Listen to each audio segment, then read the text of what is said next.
Hello everyone and welcome to the channel. I hope you're doing well. Apologies I haven't been uploading videos as frequently as normal. I have been away on holiday, but I'm back now.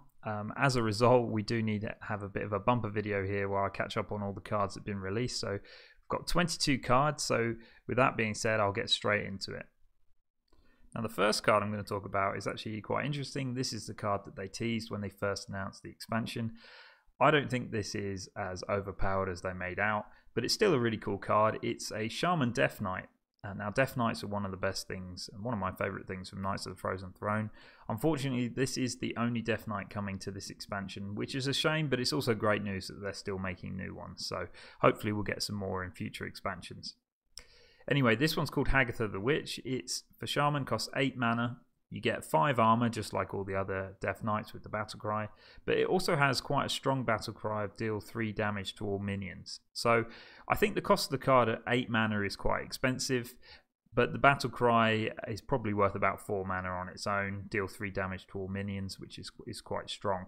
However, where this card is quite interesting is that it has a passive hero power. Now, passive hero powers we've seen before, mostly in the solo adventures, but this one's called Bewitch, and what it does is after you play a minion, it adds a random shaman spell to your hand.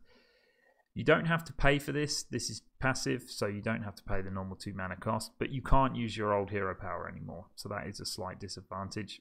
This is creates an interesting deck for Shaman because now you can play minions and get spells into your hand as well. So it gives you some card draw. It's got similarities with Deathstalker Rexxar.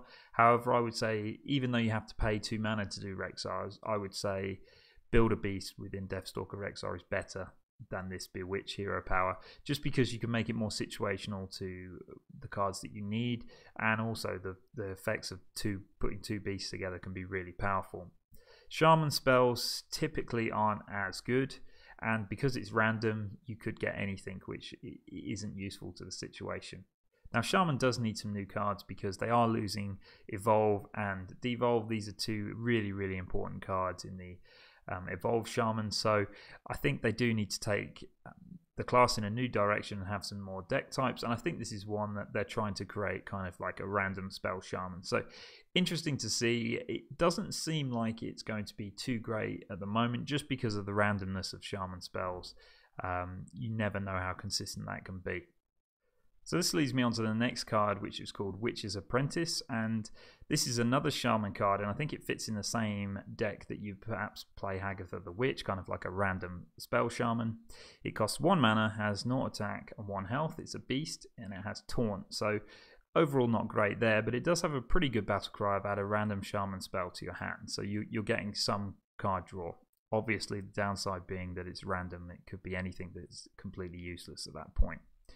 Now, there is already a card in this game called Babbling Book, and that is a mage card, and I think that is better than Witch's Apprentice for 2 reasons. One, because I think getting a random mage spell is better than getting a random shaman spell. Not in all cases, obviously, but generally I would say so.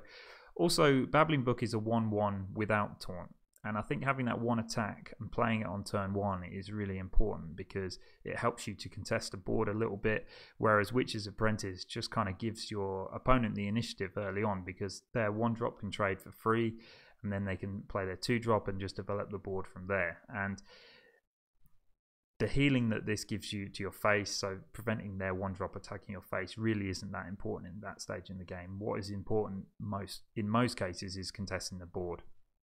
So this card's okay. I don't think it's fantastic. I think it will see play in a specific deck, but we'll see. Perhaps it needs some more cards to make it more playable. Next up, I'm going to talk about 2 Warlock Legendaries, and I like the Warlock class, although at the moment it's very strong with the Q block, and I think a lot of people are going to be upset by these next 2 cards because I think they're really good. Difficult to assess which class will be best until we see all the cards, but let's get in and show these ones. The first one is called Glinda Crowskin. It's a 6 mana minion. It has 3 attack and 7 health, and minions in your hand have Echo. So Echo is this new mechanic introduced into the game for this expansion where when you play a minion, if it has Echo, you can play it again within the same turn, but it still costs the same mana. So this opens up loads of excellent possibilities, and kind of the reason why I really enjoy Hearthstone, of creating these really crazy plays and funny things you can do. Now, Warlock does have a number of different uses for this. Let's say Glinda Crowskin, you play onto the board. If you managed it to survive for one turn, and it's got 7 health, you could make that happen. That means that you can spend all of your mana on repeating the same minion or several minions that you've got in your hand. So, for example, Cobbled Librarian would be good, because for 1 mana you can draw, if you had 10 mana you could draw 10 cards. However, that would deal 20 damage to your face, so perhaps not the best one. But there's other ones like Gnome Pharaoh, which is the 2 mana card which discards one of your opponent's cards. If you played Glinda Crowskin on turn 9 or turn 10, and it's behind a Void Lord, for example, it survives 1 turn, you've got 10 mana, you can play Gnome Pharaoh 5 times and discard 5 cards off of your opponent, which can be huge for combo decks, because all you need, for example, is to get rid of their Prophet Valen, for example, on Priest, and something like that, and it just completely wins the game for you. Now, I've got another good use for this card is with the Summoning Portal, which is a Warlock card. So you can play the Summoning Portal, and that reduces the card in your hand by 2, but they can't be less than 1. And if Glinda Crowskin's on the board as well, all of those minions have Echo. So suddenly you've got minions reduced by 2 and with Echo. So suddenly you can see these really good plays. Also, your Summoning Portal would have had Echo, so you could play Summoning Portal multiple times to make it some even more crazy combos. So I like this card. I don't think it's a top-end meme card, and I don't think it's a top-end crazy card. I think it will fit somewhere in the middle, where sometimes you can play it and do some good things with it. There will be some meme decks which try and make the most out of it, but I like it. It's a cool deck building card, and let's see what kind of cool combos we can come up in the new expansion. This next legendary for Warlock, though, however, is probably what will upset most people, because it is extremely powerful. It's called Lord Godfrey. It costs 7 mana, has 4 attack and 4 health. But the battle cry is where this card really comes into play, and that is it deals 2 damage to all other minions. If any of those die, repeat this battle cry. So it's basically a souped up Defile, where you deal 2 damage to all other minions, and then it keeps repeating itself until a minion doesn't die. Now that is a really good board clear to pay for 7 mana. Obviously it's got some downsides that it can be difficult to set up, so if there isn't a minion on the board with 2 health or 1 health, then it won't repeat and you might not be able to make it work. However, because it's only 7 mana, you can play one of your other minions with it, say a Cobbled Librarian, for example, and that starts the chain going. The other important thing to note is that it doesn't deal damage to itself. So by playing it, you will, if you play it correctly, you can clear the board and also have a 4/4 on the board ready to trade in next turn. That's really significant because Twisting Nether is a very good removal card for Warlock.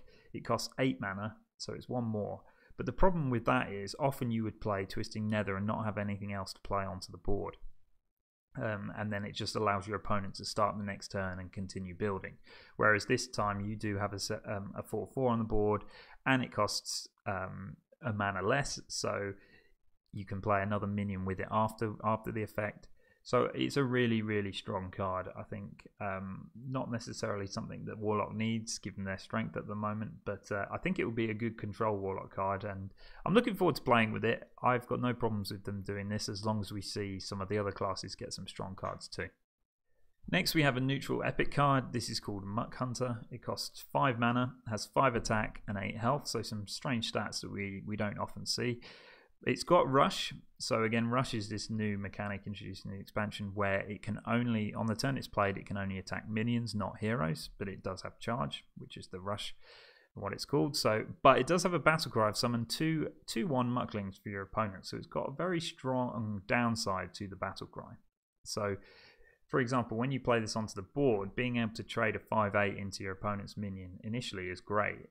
That is pretty powerful, but the problem, giving your opponent 2/1 Mucklings isn't great. And with Leroy Jenkins, it has a very similar effect. However, Leroy Jenkins can hit your opponent's face, so often you don't play Leroy until you've got lethal and you do these combos to make it work. Whereas this, because of Rush, you can't attack your opponent's face. The Mucklings are quite easy to get rid of. They've only got 1 health, so you could play it with some other kind of removal. But I don't know. It's not great. I think it's more of a card used for recruit, because if you can recruit this card, then obviously it doesn't have the downside of the 2/1 Muckling battle cry. So you can recruit it and it will be able to attack. So I think this card is specifically designed for recruit decks, and not necessarily you would want one that you would want to play from your hand. Next up we have a 2-mana common warrior spell, and this is a very good card in my opinion. It's called Warpath, and its effect is deal 1 damage to all minions, but where it's interesting is that it's got echo, so that means that you can play it as many times as your mana allows within that turn. So the effect of deal 1 damage to all minions for 2 mana isn't really that strong, because we've got Whirlwind that does that for 1 mana, but having the flexibility of being able to play it as many times as you want in the confines of your mana, I think that's really, really strong, and something that fits perfectly into the warrior class. So sometimes if you just need to deal 2 damage, spending 4 mana in 1 turn to do that is worth it. So you can't obviously repeat your whirlwinds unless you've got 2 in your hand, but Warpath, you can do this up to 5 times in a turn, and you know that's 5 cards in 1 effectively. Dealing 5 damage to all minions for 10 mana isn't actually that strong, but having the flexibility to do that with just a 2 mana card, one of your cards, can be really good. It also synergizes great with all of the warrior cards, so all of the enrage cards, the cards like Rotface, for example. So Rotface is the legendary. When you play it onto the board, when it survives damage, it summons a legendary. So you could summon 4 or 5 legendaries if you've got a Rotface on the board, which can be really strong. So this is in some situations is a bad card, but it is very flexible and synergistic with the rest of warrior cards. So that's why I think it's quite a good one. Next up, I've got 3 cards to look at for Druid. The first one being an epic spell called Whispering Woods. It costs 4 mana, and what it does is summons a 1/1 wisp for each card in your hand. So this is an interesting one, and kind of encourages your deck to have a lot of cards in your hand, because if you have at least 7 cards in your hand, you can pay 4 mana and get 7 1/1s, which is pretty strong really. That's a 4 mana 7/7, which historically has been quite good in the game. However, I don't think that Druid has many decks at the moment which really want many cards in their hand, because mostly, if you're playing Token Druid, for example, you want to be playing those cards quickly and you want to be buffing your minions. So it's not really that great a card at the moment, but when we look at the next couple of cards, it looks like they're trying to create a new deck archetype, so maybe it could work. It does synergize quite well with a lot of the other Druid buff cards, but at the moment, on its own, not very exciting. I mean, you probably wouldn't want to play this ahead of Living Mana, which is more consistent and reliable in my opinion. Maybe we'll see some more cards along with these next 2 that I show you can help maybe create this new hand Druid kind of deck type. So the next card leading on from that is called WitchWood Apple. It's another spell for Druid. This one's common, costs 2 mana. What it does is it adds 3 2/2 treants to your hand. So obviously this synergizes quite well with Whispering Woods, the previous card, because you can play this, you get 3 more cards in your hand, and then maybe it helps you to summon more Whispering Woods. However, it's not very strong in my opinion. It costs 2 mana, and all you're doing is putting 3 2/2 treants in your hand. And those 2/2 treants do cost 2 mana to play. So for 2 mana, you're getting 6 mana worth of 2/2s. So to play all of them onto the board, you have to play 8 mana for 6/6 in stats. So I don't really think that's very good.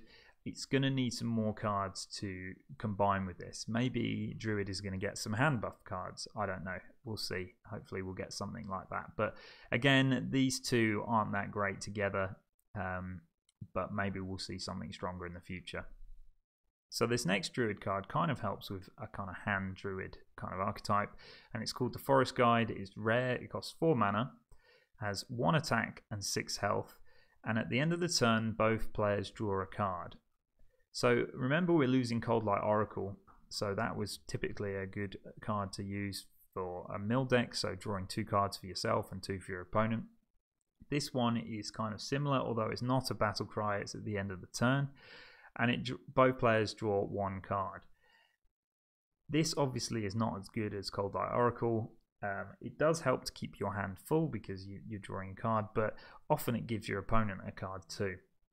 You could perhaps play this in the Token Druid, because Token Druid does need to keep drawing cards because they constantly play them onto the board.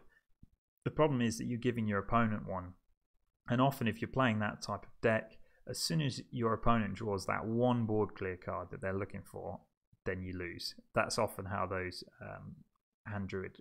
Token Druid decks work. So giving your opponent that extra opportunity to draw those cards, I don't think is very strong. One to watch. It'd be interesting to see how mill decks, what type of direction they take, given that Cold Light Oracle's gone, but we'll see.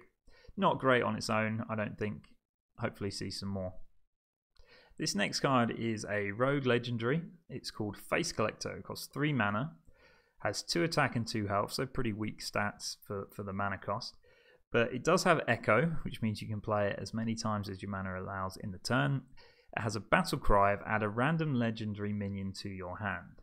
So this has some pretty decent uses. You can play it and basically get a lot of card draw, and that card draw is legendary minions, so it can often be quite good.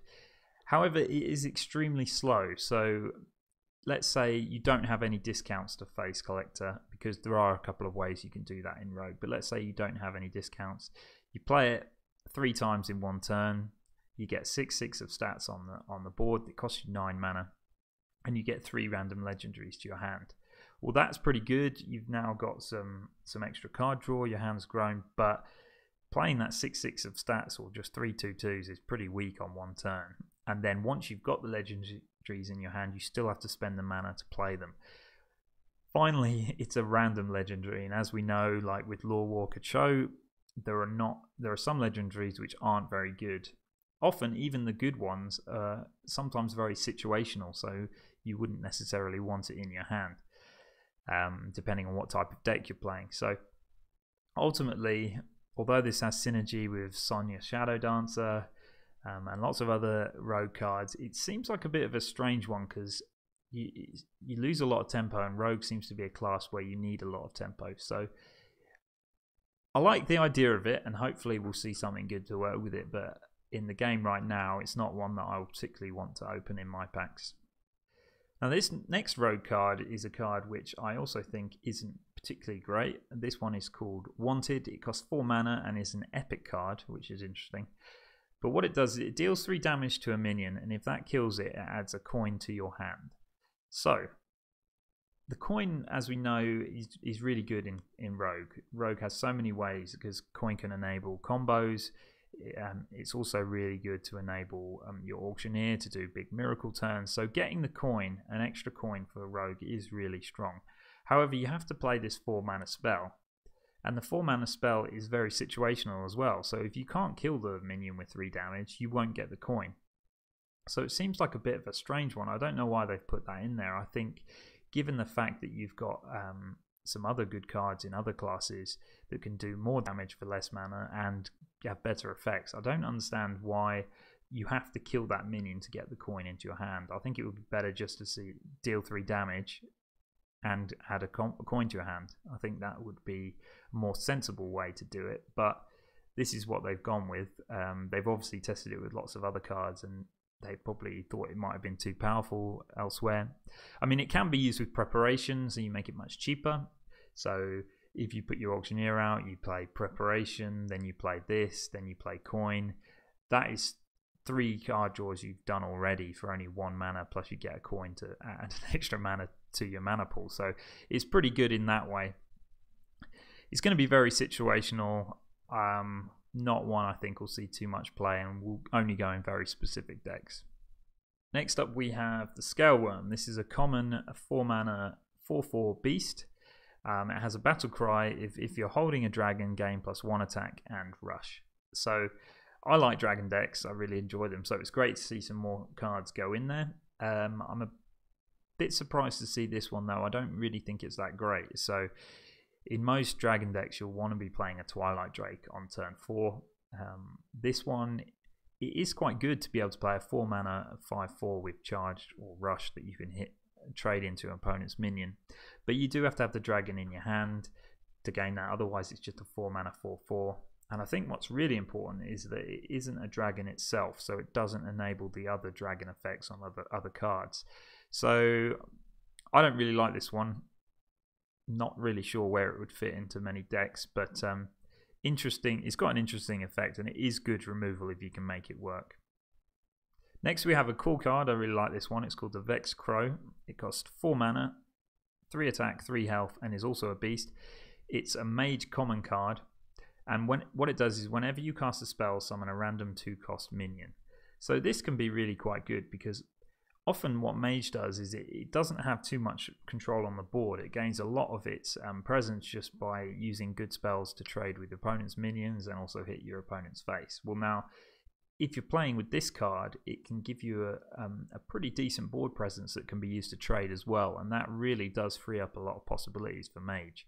It can also be used quite well in the late game, because if you've got a number of low cost spells you can use, you can keep playing it and get in some extra minions. So pretty cool card actually. Not sure which deck it will play into. It's not an elemental, it's a beast obviously. Beast doesn't really have any synergy in mage, but we'll see. I quite like the idea of it. So these next 2 cards are both common cards, and the cards which affect your hero power, and because they're odd cost cards, would go into a Baku the Moon-Eater deck. The first one is called Blackwalled Pixie. It is a 3 mana 3/4, so pretty good stats, so a card that you would quite happily play on 3. But its battle cries refresh your hero power, so if you're playing it in later turns, you can play your hero power twice in one turn. So if your hero power has already been upgraded, say for example you're a hunter, Baku upgrades your hero power to deal 3 damage to your opponent's face. If you play this card, you can do 2 hero powers, so for 7 mana you can deal 6 damage to your opponent's face and play this 3/4. So that's pretty strong and could be a good finisher.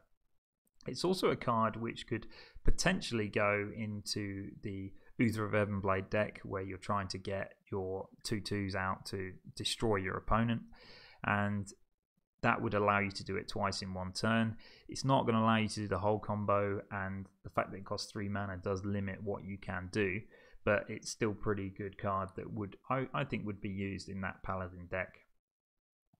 And the next card is called Clockwork Automaton. It costs 5 mana, has 4 attack, 4 health, and is a mech. And what that does is doubles the damage and healing of your hero power. So instead of actually using your hero power twice, the effect is that your hero power is twice as effective. So if you use this in Hunter, it will do 6 damage to your opponent's face. Now, the problem is with these 2 cards is because together they cost 8 mana, you can only use your hero power once. So unfortunately, you can't double your damage of your hero power, play the Blackwood Pixie, and then do 2 hero powers to your opponent and cause a lot of damage. Unfortunately, it can only be used once, unless you can discount them in some way, or you've got a couple of coins in your hand. If you do have 2 coins in your hand, which is possible in the game at the moment, you could potentially get it off twice and do some serious damage to your opponent with the hero powers.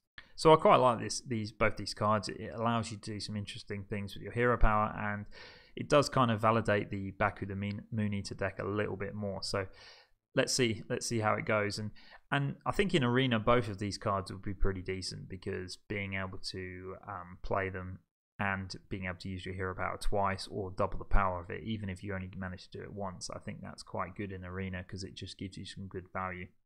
Next we have a really, really good Paladin card in my opinion. It's a common card, it only costs 2 mana, it's a spell, but its effect is enemy spells cost 5 more next turn. So we saw this already in the game with Lotheb, where you play him onto the board, he's a 5/5, and your enemy spells cost 5 more. It was really powerful if played at the right time.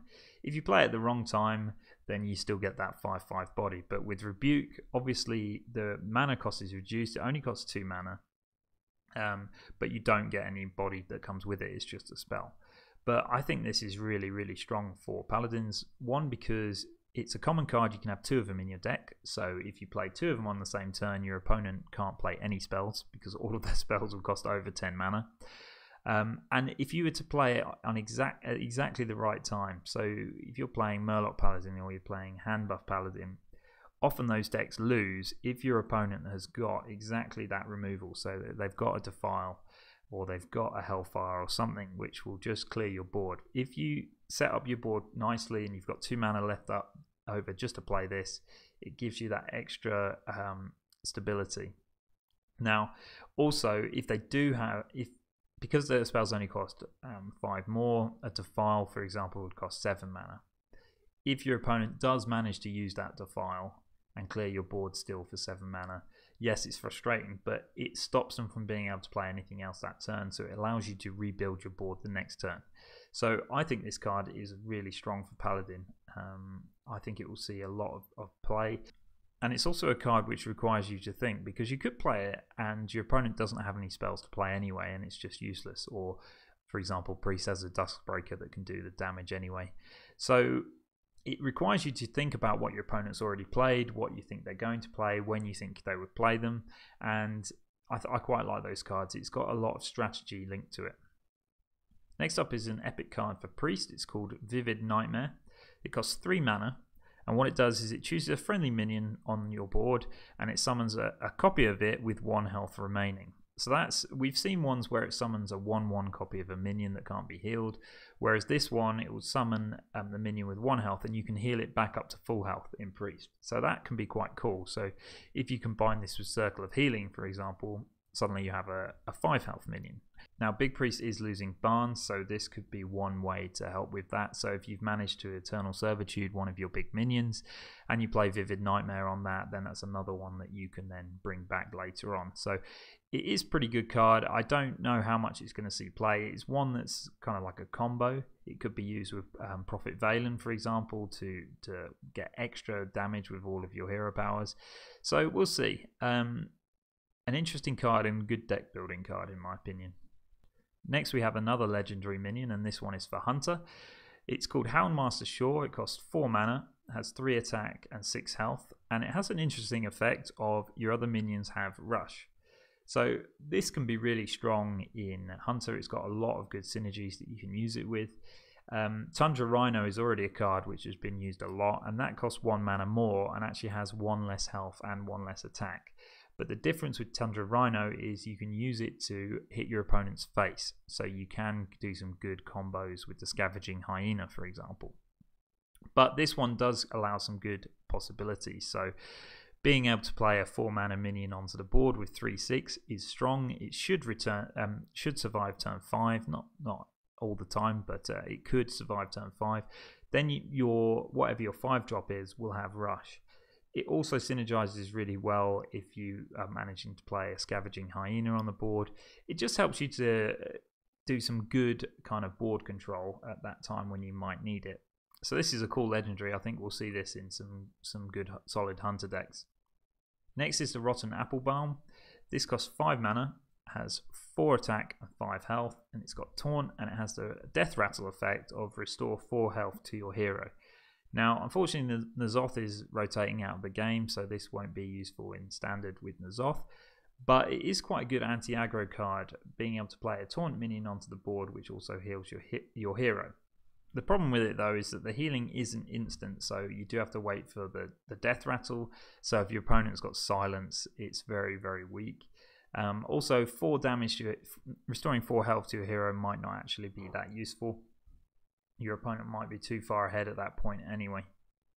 I don't think this card is particularly strong. I think it's too weak to silence, and 5 mana I think is too expensive to play it just for a 4/5 with Taunt. Obviously it will have its uses, but not a particularly good card or a particularly strong card in my opinion. This next card is very unique, and actually the first time we've seen it in the game. It costs 3 mana, has 3 attack, 4 health, so pretty decent stat line. It's called the Nightmare Amalgam. It is an epic card, but it is a combination of all of the different tribes in the game. So it is an elemental, a mech, a demon, a murloc, a dragon, a beast, a pirate, and a totem. So that's interesting in a number of ways because it helps. You can put it in so many different decks and have that good synergy. In a dragon deck, for example, it would be great to be able to play a 3 mana 3/4 that has that is a dragon because it synergizes with the rest of the deck. The problem with this card, though, that I think is that there isn't too much in the game that I can think of where you would benefit from having the extra synergy. So when you're building a deck, you don't. If you're building a dragon deck, you don't really want to put murlocs in there. You don't really want to put elementals in there. In some cases you can, and in those cases, yes, it will work quite well. But there aren't really many situations where you would actually benefit from having it. It's good for players with a smaller collection, because if you haven't got all the cards, well then this one is one that you can put in a number of different decks. It is, however, weak to all of the opposing cards, so Galactic Crawler, Hungry Crab, Dragon Slayer, for example. All of those will have their effects activated against this one card. So if your opponent's got any of those three and you play this, it's easy for them to gain the extra benefit from playing that card. So I quite like this. I think it was a cool card, but not one that is particularly great. Maybe we'll see some extra cards which can allow us to play more than one kind of tribe in a deck, but at the moment you usually don't really want to. Next we have a 2-mana rare warrior card. It's called the Redband Wasp. It has Rush and it's 1 attack and 3 health, and it's a beast. But it also has +3 attack while it's damaged. So this can be quite powerful if you play it against an opponent's 1-drop that has 1 health, for example, because you can trade it in and then suddenly if it's got 1 attack it becomes a 2/4 minion. So it could trade into their 3-drop or their 2-drop as well. So it's a pretty cool card, and also in the late game if you play it, it does activate really well with the warrior cards such as Whirlwind. So you can play this for 2 mana, then play your Whirlwind. Then it becomes a 2/4 with charge, which you can play 4 damage into an opponent's minion, which is quite good. It is weak if you play it on turn 2 and your opponent's 1-drop has more than 1 health, for example, but I do quite like it, and one which will probably go into control warriors, but we'll see how that deck turns out. This next card is very similar, but it's for the hunter class. It's common, it costs 2 mana, 2 attack, 1 health, and is a beast. It's called the Hunting Mastiff. It has Echo and Rush. So this one really is quite cool to be able to help with board control in Hunter. So you can play it up to 5 times in one turn because of the Echo effect, and because it has Rush you can trade it into your opponent's minions, and it's a beast as well, so it has other synergies. So you can play this, you can buff it because it's a beast and then rush it, or you could play it, trade it in. When it dies it buffs your Scavenging Hyena, for example. So being able to play this and have the flexibility of Echo, I think is a really strong Hunter card. I think Hunter is going to be a good class in the next expansion. We'll see. Hopefully Face Hunter doesn't get too strong, because that can be a really frustrating deck to play against. Obviously the Rush doesn't allow you to go face, but it could be another tool to get rid of your taunts, and then they just keep hitting your face with maybe they've got an upgraded hero power or a reduced cost hero power. So I quite like the Hunting Mastiff. One I think we'll see in some decks. Okay guys, that's all the cards I've got to show today. Let me know in the comments which one you think is your favourite. Thank you so much for watching. I will be doing more videos on the cards as they release. They won't be as big as this one, because now that I'm back from holiday I'll be able to do more daily videos and just do 4 or 5 cards at a time. But thanks for watching guys, and I'll see you in the next video.